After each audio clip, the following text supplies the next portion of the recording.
Passion Jeu. Je suis Karine. Et moi, c'est Carl.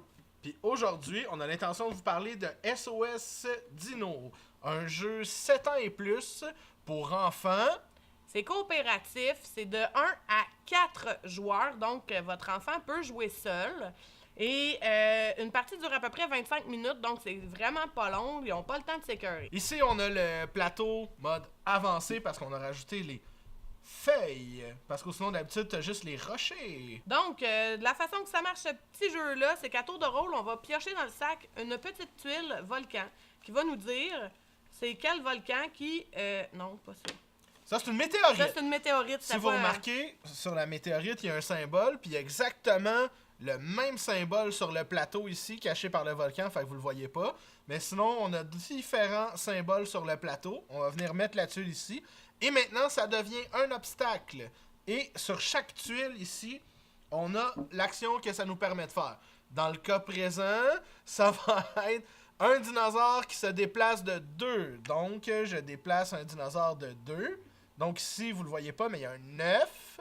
Et l'objectif du jeu est de sauver tous les œufs de la lave et des dinosaures. Et quand on rentre sur une case, parce qu'il y a un 9, on va venir le mettre sur les montagnes. Donc, l'œuf est sauvé de la lave. Sinon, pour le reste, c'est des tuiles volcans comme celle-là qu'on va piger. Il y a des fleurs autour, ça nous indique sur quel volcan on doit le poser. Et à l'endos de cette tuile-là, il y a un dinosaure qui appartient à la même couleur que le volcan pour nous empêcher de le déplacer. Donc, je vais pouvoir déplacer n'importe quel dinosaure d'une case, mais pas le rose.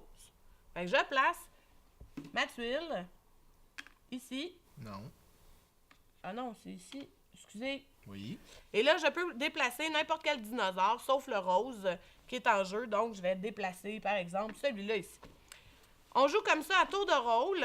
Si on bloque un chemin de lave et qu'on ressort une tuile lave pour ce chemin-là qui est bloqué, ben, comme présentement, c'est fini. Mais on pige une autre tuile rose.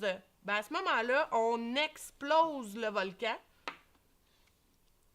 On met une tuile avec un chemin croisé et comme ça, la lave peut s'étendre partout dans le jeu. Idéalement, on veut pas tuer nos dinosaures puis on veut pas tuer les œufs, fait qu'on essaie de contenir ça le plus possible pour se faire un chemin avec nos dinosaures.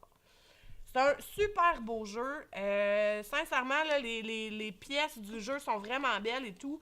Le seul bémol qu'on a eu avec ce jeu-là, c'est que c'est toutes des constructions qui n'entrent pas dans la boîte. Donc, il faut le défaire et le remonter à chaque partie. C'est le seul bémol, en fait, côté matériel qu'on a trouvé. Les dinosaures sont vraiment écœurants. Sont super bien faits, c'est vraiment des figurines pour enfants. Là. Ils ont vraiment fait une super belle job sur le côté matériel. Je suis sûr que tu peux les mâchouiller et sont encore corrects après. Ouais, c'est ça. Sont mous. Fait qu'un enfant peut pas partir avec un morceau le casser puis s'étouffer avec. Fait que c'est vraiment génial. C'est un jeu coopératif, ça développe la coopération, ça développe aussi la communication entre les joueurs. Donc, pour les enfants, c'est vraiment génial. Je vous dirais que le 7 ans et plus sur la boîte, j'ai trouvé que c'était un peu élevé. On a des enfants de 5 ans qui ont joué à ce jeu-là puis qui ont très bien compris puis qui ont été capables de faire la partie sans aucun problème. Le fait que ce soit coopératif, les parents donnent un petit coup de main, ça va super bien. Résumé, c'est génialement génial. Et voilà.